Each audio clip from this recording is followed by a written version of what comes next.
Yo, what up, everybody? This is Nothing But Bangers, aka MBB, aka Bangers, aka I've got the two biggest tournaments of the weekend broken down, graphs, charts, data, the best decks, the most best performing decks, the Omega Triple Double OG Banger cards, and everything in this video. But I wanted to remind you I will be doing live casting in combination with the great Ursiday on Twitch. So make sure you tune in for the top cut of her tournament and come check me out. It'll be my first time being live with another person doing casting, so I'm very excited about it. I do have something special lined up for you guys, so it should be a fun day. And of course, big shout out to Ursi for giving me the opportunity. And as always, a huge shout out to the Pocket Legends League for also running some of the best events every weekend as well. But I know you're here for the data. I know you're here for the charts and the breakdowns. So let's get to it. So let's get things started with the Pocket League Legends. And this is a pretty awesome community as well. But just to give you an idea of what's going on in their tournament, they're about to be in day 2. And they're going to do a cut to top whatever it ends up being. But they do an asymmetrical cut. That's the whole thing. But big shout out to Mobes. My favorite Kiwi, getting a X and O record in the first 8 rounds of Swiss with a Greninja and kind of fighting box deck. And we'll talk about that deck as well a few times in some of the different matchups. But as you guys can see, pretty diverse day 2. And we'll take a look at the data I have graphed out as well. This is the visual that I've got queued up for you guys, so you can check out kind of the breakdown of day 2 for the Pocket League Legends. And you can kind of see some of the notable top performers. Pikachu Zebstrika had a really good weekend in both tournaments in terms of the share of, getting top cut and making day 2 compared to how many people played that deck. In this tournament, Gyarados did pretty well so far. Now we'll see how the top cut shakes out. For Ursi, it'll be a little bit of a different story for Gyarados. And then Mewtwo, again, one of the most consistent decks, even though it is a stage 2 deck, and it continues to perform at a high level. And then you've got Exeggutor and Celebi EX. And again, that's usually lumping in those superior engines as well. And then you've got Charizard, Moltres. And then down the list, you've also got Charizard and Arcanine EX. So the one thing about that is usually it's Charizard and Arcanine. And no matter how they categorize it, it just might be that they're playing one Arcanine. Now, there is one exception. Like, there may be like one person playing just pure Charizard. I know in the Ursi tournament, we have somebody that's playing in the top 32 a Moltres Charizard Volcarona variant. But on the data, it shows as Charizard EX and Moltres EX. That's a little confusing. Then you've got Aerodactyl Farfetch, you got Golem Dredagon. So pretty standard players. The one interesting thing about this is the Greninja Farfetch deck list. And again, it's like Greninja and Fighting Box. So it's got like Marshadow, Hitmonlee, Farfetch'd, and then the Greninja line. And it's doing very well for the number of people that brought it, and those results directly translated to the Ursiday tournament. Because again, you're seeing a quick change in this tournament meta in like less than 24 hours, where people watch a deck do very well in the Pocket League Legends, and then they take that deck and copy it for the Ursi tournament. So you're seeing that a lot, and that trend kind of started with Gyarados, for example, when it was the first weekend of Mythical Island. But again, there's a lot of cool brews here, and it'll be interesting to see what deck comes out on top. But again, I'll probably recap this tournament and how the top cut finishes out later in the week, or going into next week. I guess it's technically Sunday already, so Monday, Tuesday. But now let's pivot to what we've got in the Ursiday tournament. I keep moving around, dude. I'm like a ninja, going all jutsu on you, But anyway, so let's talk about this data. So what I do is I try to give everybody the top 32 data, and then I try to give everybody the data for everybody who went X and 2.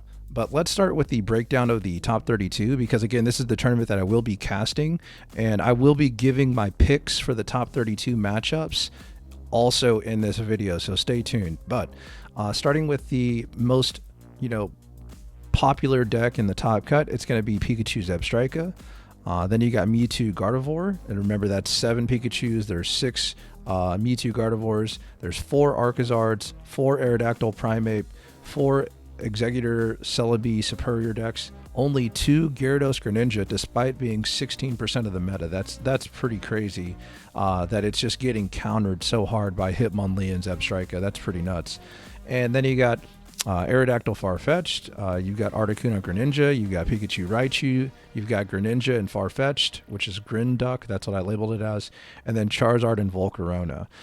Now, again, that Greninja Farfetch'd deck, I think it made its first appearance in Ursi's last week, but it didn't do as well as it's doing this week in terms of going X and O in the Pocket League Legends. So, that's the whole thing.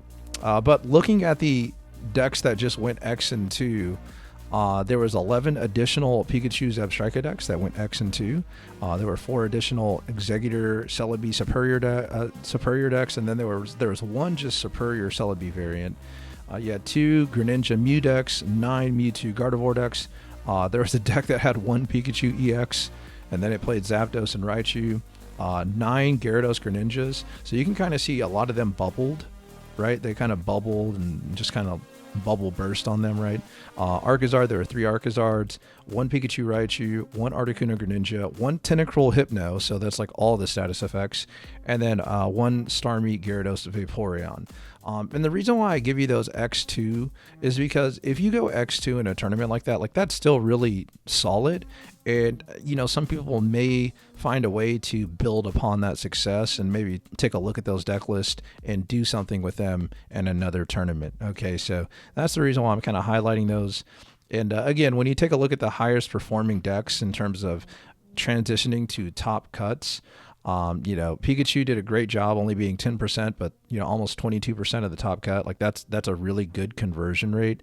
Mewtwo was pretty solid, right? At just about like always. Arcazard, decent, pretty decent, right? Aerodactyl Primate, pretty decent. Executor Celebi, a little bit underneath that, considering there was almost 7% of the meta, and it got the same amount of decks in the top cut, as decks that were brought half as often. And then again, Gyarados Greninja, pretty poor performance, but again, it's just getting so much hate. And then, you got the other decks that are one-ofs there that have a very low meta percentage, so all of them did pretty solid. The one thing I'll point out about the Charizard Volcarona deck, it's hard to find data on that because it's miscategorized. However, I will point a couple of things out. Volcarona, and the way that they're playing that deck, it's got 2 X speed and 2 leaf. They're able to Moltres, power up that Volcarona, and then maybe knock out something like a Frogadier before it even hits the Greninja, or they're able to finish off a Magikarp, or they're able to chip a Gyarados. So now their Arcanine, their Charizard can easily, obviously Charizard, but their Arcanine can actually knock out the Gyarados, right? Because it's gonna get hit by 80 damage. And it's a way to play around Dredagon too, so that that's kind of a thing as well, because you can kind of just say, hey, I know you have Dredagon in the active, so let me snipe around it. So it's a very interesting deck against decks like Pikachu. I mean, you can put damage on Pikachu EX, you can straight up knock out a Zebstrika, you can put damage on a Zapdos. It's very interesting. Now, I don't know that it's going to be something that we're going to see a lot of in the coming weeks, but it was really cool to see that deck do well. But let's get into the matchups for the top 32. Okay, getting into the first top 32 match, this is the 1 seed versus the 32nd seed. Now, in this matchup, for this tournament, it's been about 53% in favor of Mewtwo and Gardevoir. And what this matchup really boils down to is how early does the Executor player find Executor? Because if they're able to do it very quickly, it can put pressure on Mewtwo, even though Mewtwo will be able to pivot in and out. And, the other curveball is if they can get Superior on curve, then that could potentially ramp up the Serebii very quickly and put pressure on the Mewtwo deck. Now, if the Mewtwo deck is able to, get Gardevoir on curve and find Mewtwo EX early and maybe even pivot from Mew EX into Mewtwo with no damage on it, it might be a long match for the grass deck. But for me, I'm going to go with the upset here. I'm going to choose Mewtwo EX to move on. And I'm telling you, where's Jinx? Okay, I don't understand it. Where's Jinx in these decks, dang it? Okay, for this matchup, we've got a Mewtwo mirror, but as you can see, very different deck lists, so not necessarily an exact mirror. Now, there's a couple of things to point out with this deck. One, that basically the deck on the left is playing 2 stage 2s, and they're playing no pivot cards, right? So there's no switching. It's strictly, hey, we've got our draw power and our deck thinning. The Gardevoir and Mewtwo deck is playing deck thinning, it's playing switch cards, it's playing red card, and it's, playing Sabrina and Potion. So if I'm looking at this matchup and really being honest about it, Mew EX should kind of cancel out the potential Mewtwo's because, again, there's no Mew EX in the Flabébé deck. So, I do think that the just traditional standard Mewtwo Gardevoir deck should pull away this victory despite no blue technology, no Giovanni technology. But I do think that the advantage will be with the traditional, Mewtwo Gardevoir player here. All right, the classic battle of Mewtwo versus Pikachu. Now, for the Pikachu variant, you will notice that there is a Raichu splash. So you've got the Raichu and Lieutenant Surge engine in there. On the Mewtwo side, you do have Sabrina, you have the double X speed, you have the blue, and you have Leaf. So there's a lot of pivot for the Mewtwo player, which is really good in this matchup. If they can stay out of that 140 range, for that Lieutenant Surge Raichu play, they should be able to be in pretty good shape. And also the addition of blue should really help that out and kind of nullify any chance that they manually attach 3 energy to Raichu and then Giovanni. So I do think that the Mewtwo deck should have the advantage in this matchup and in this tournament, specifically with Raichu variants. Even though this is playing Raichu and Zebstrika, there has been a little bit of a 57% advantage versus 43% in terms of in favor of Mewtwo. So I'm going to go with Mewtwo in this matchup as well and pick them to move on to the top 16. Okay, we've got a matchup between the 9 and 24 seed, and typically Grass does have an advantage against these like aggressive fighting style decks. The only curveball is like something like a Marowak. That can definitely kind of shift things because the Marowak might just hit 2 heads and just, change the entire game. But when it comes to this particular matchup, Ericas are putting in work.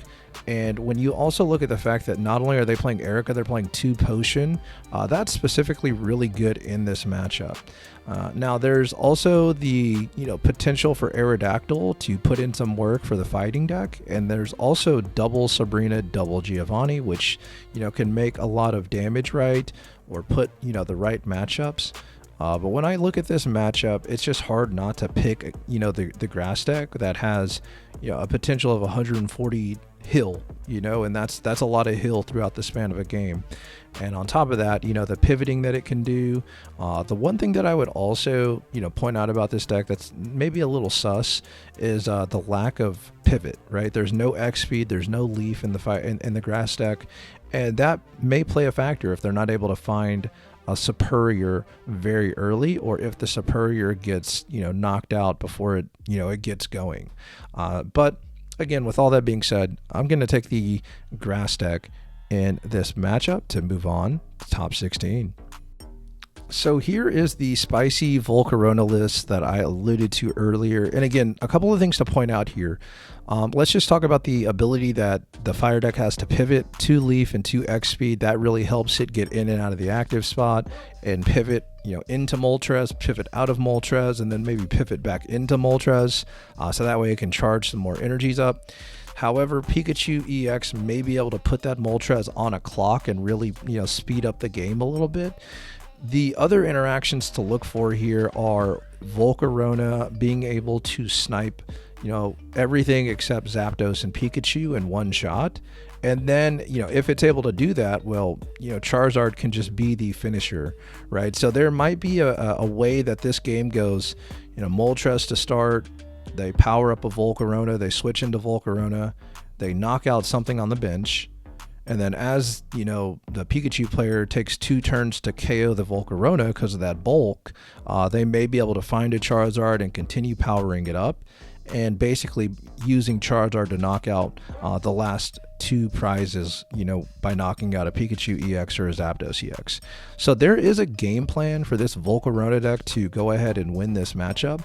It'll be a test, it'll be a very big test. And ultimately the Moltres player is going to need to flip some heads as well as see the ideal openers of, Larvesta and the bench, and then, the Moltres and the active. With that said, give me the Volcarona deck to move on. Okay, we've got the 13 seed going into the 20th seed, and this is going to be a tough matchup for the Pikachu deck, just because Exeggutor can really wall Pikachu, especially if it starts flipping heads and putting Pikachu on a clock. It also has the potential to attack earlier before Pikachu gets going if they find it early. And then you got the Erica, you got the potion, and then behind all that you also have the potential that Superior comes down and all of a sudden Serebii has 4 coin flips. So this matchup is just very difficult for Electric to really take advantage of. Like, this is one of those matchups where Electric almost has to go second.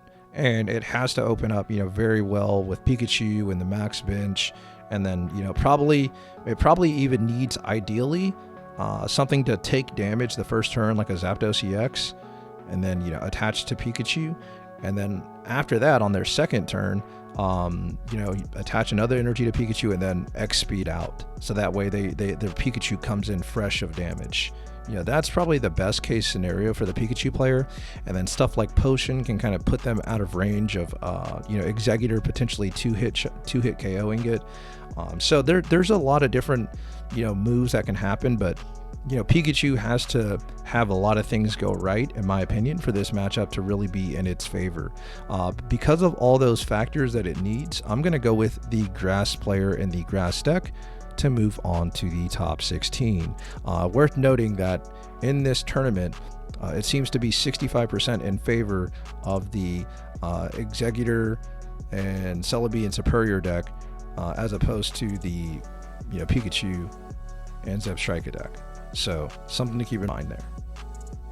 So this is another tricky matchup for these kind of fighting decks that are going into Grass decks. And there's a weird interaction here where Aerodactyl might has the potential to disrupt the Grass deck in a huge way, where they basically have to pivot out of the active to be able to evolve.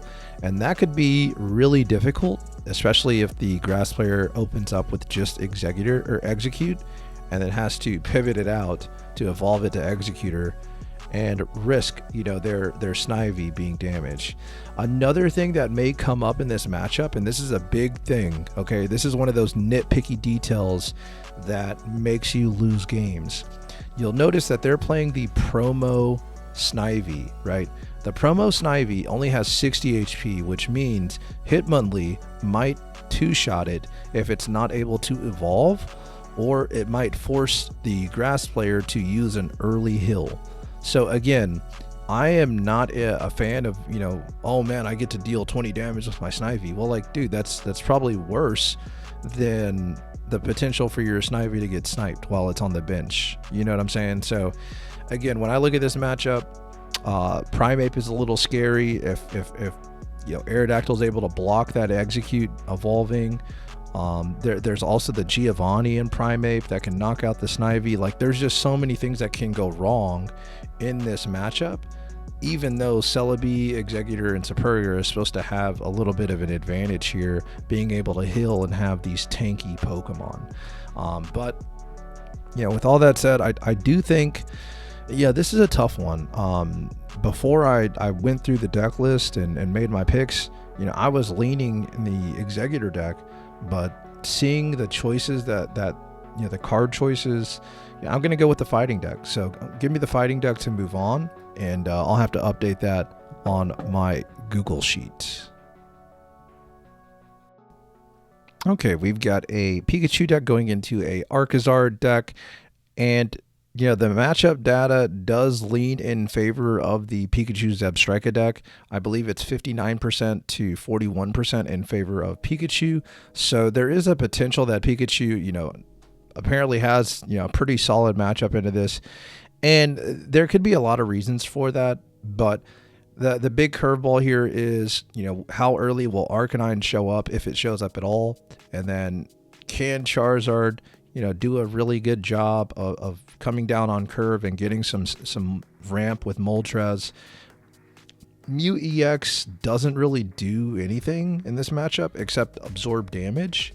But that might be something that's important. It may be. But in this matchup, I have a good feeling that, the player that only brought a 1-1 lineup of Growlithe and Arcanine, they're probably going to miss, that other Arcanine in this matchup. That's very, very good chance that happens. And again, obviously a lot of you already know, but Mew EX, when it copies Pikachu's attack, it's gonna deal 0 damage, right?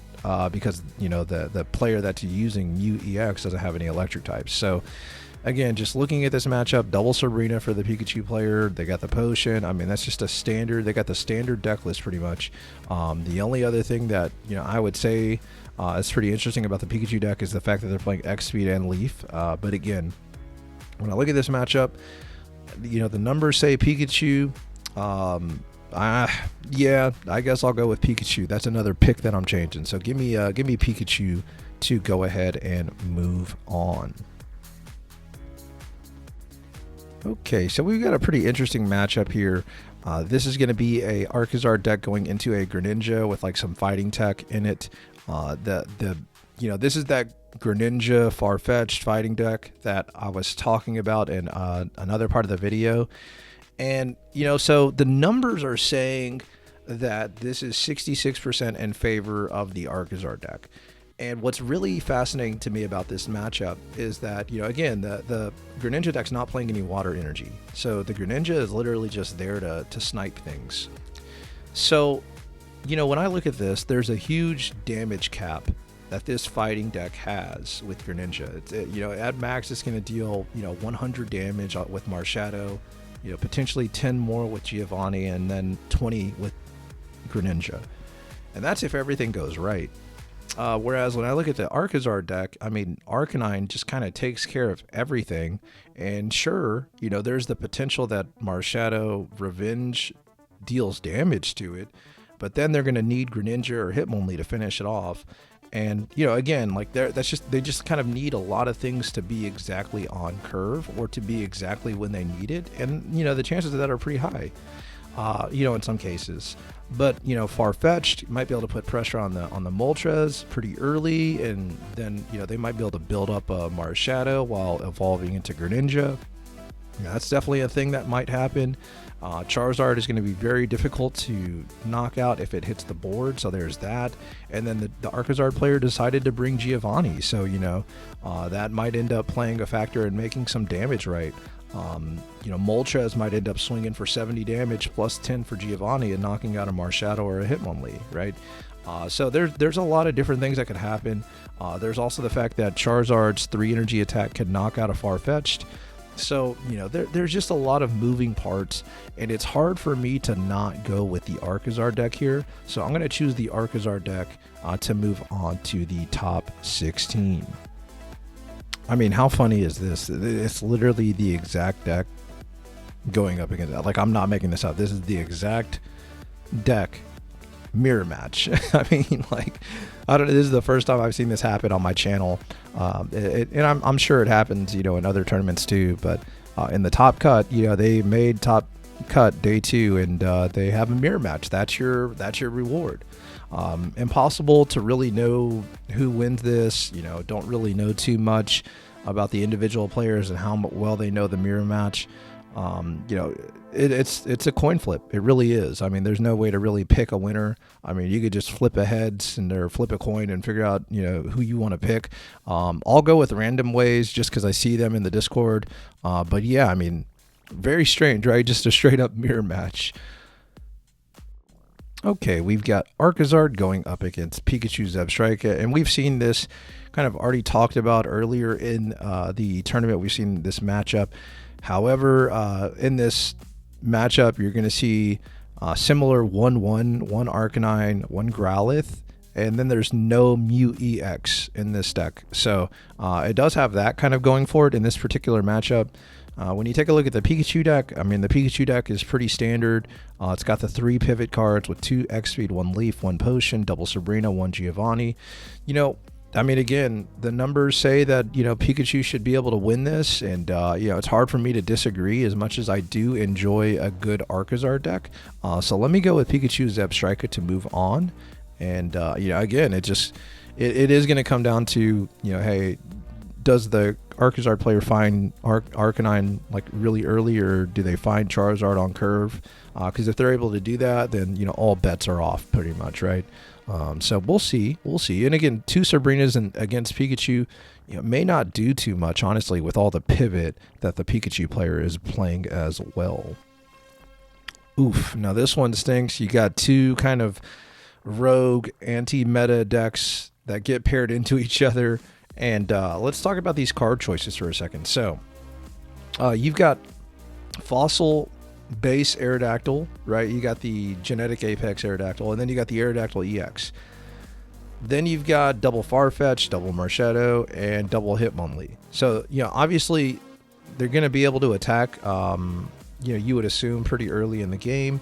And then, you know, hey, there's a chance that Aerodactyl shuffles something back that's meaningful, but it's probably not going to play a big factor. In this matchup, you know, they're going to probably end up wanting, I would imagine that they would want the Aerodactyl more, especially when you look at how much evolving the other deck is trying to do, right? You also got Red Card, which may be, it might be interesting. Red Card has some interesting interactions when you start playing cards like Hitmonlee and cards like Pidgeot EX, for example. So there may be a chance that, you know, Red Card puts some pressure here. It might do that. You got 1 Sabrina, 1 Giovanni, which is a little bit abnormal. I think a lot of the time you are seeing at least double Giovanni or double Sabrina, like one of them at least in the deck. But you know, hey, that just gives them room for something like a Red Card and something like a Potion, which, hey, Potion might play a factor as well in this matchup with how the math kind of lines up. When you take a look at the Primeape deck, you've got Primeape, Mankey, Aerodactyl, Marshadow, and then 1 Hitmonlee. So, you know, hey, that might play a factor. If they can get rid of the Hitmonlee, if there's only 1 in the deck, then, you know, hey, that makes you feel a little bit better about stuff on your bench and being able to pivot. You've got the double Sabrina, and then you got double X-Speed, 1 Giovanni there. So, yeah, this matchup is very tough to really pick a winner.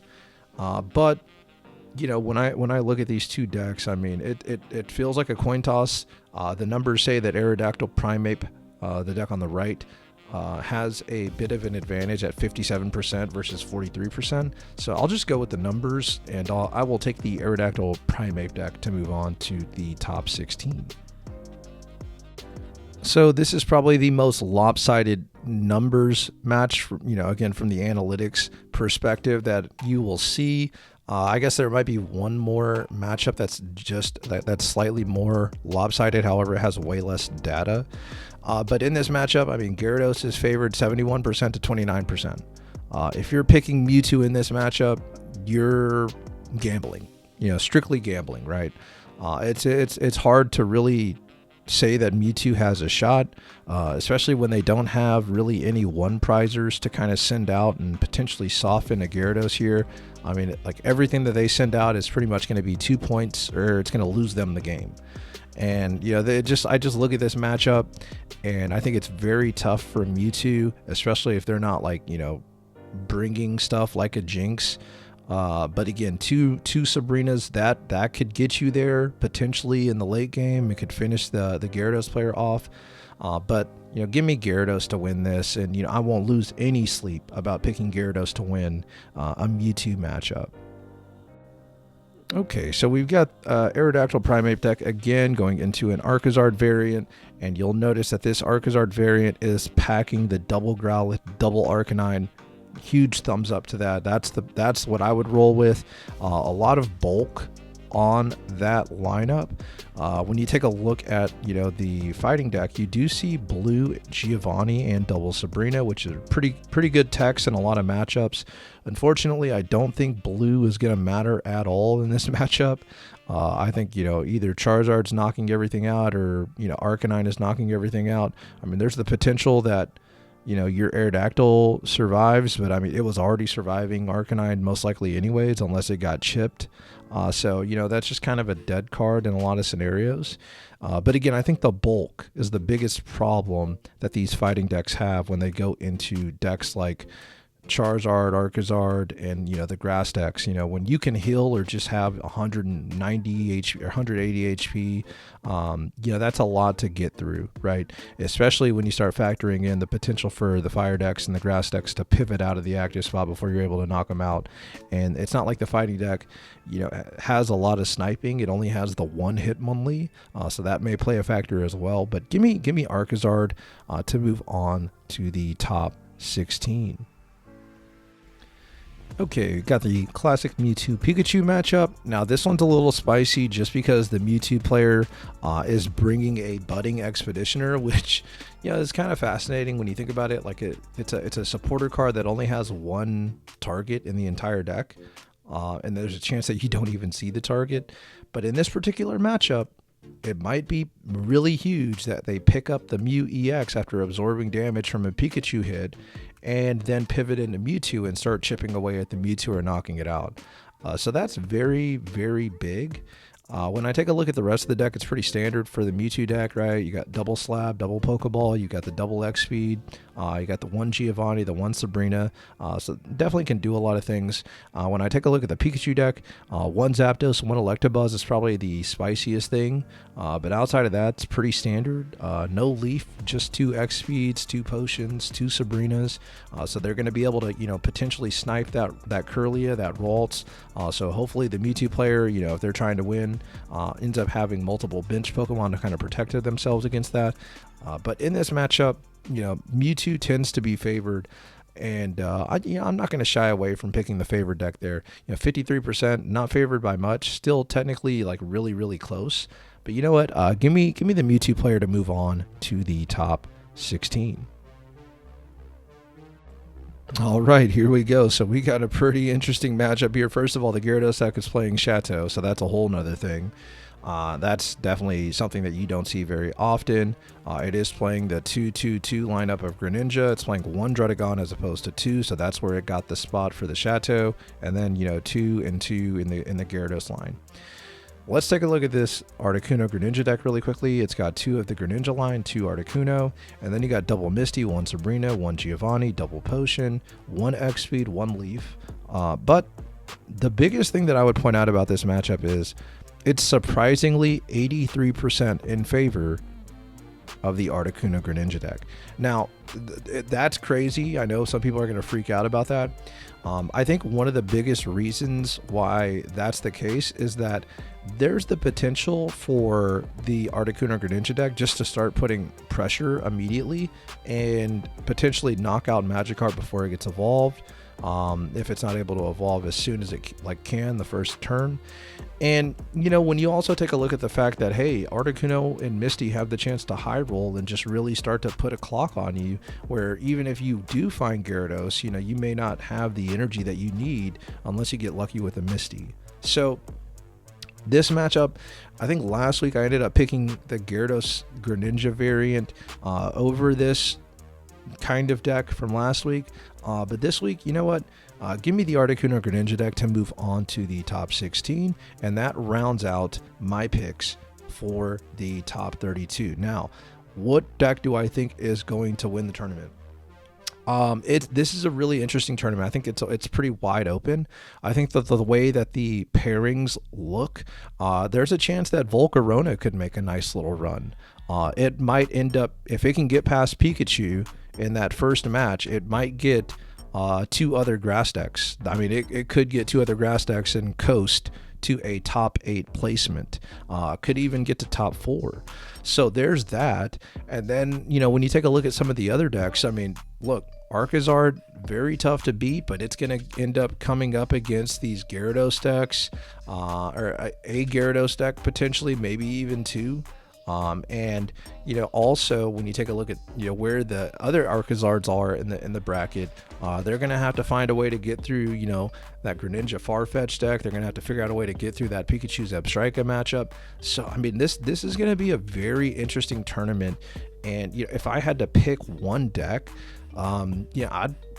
it's crazy as it sounds, I would probably pick Mewtwo. I would probably say that Mewtwo and Gardevoir has a great chance to win this tournament, seeing as it's like on the other side of the bracket pretty much from the Gyarados decks, which is its worst matchup.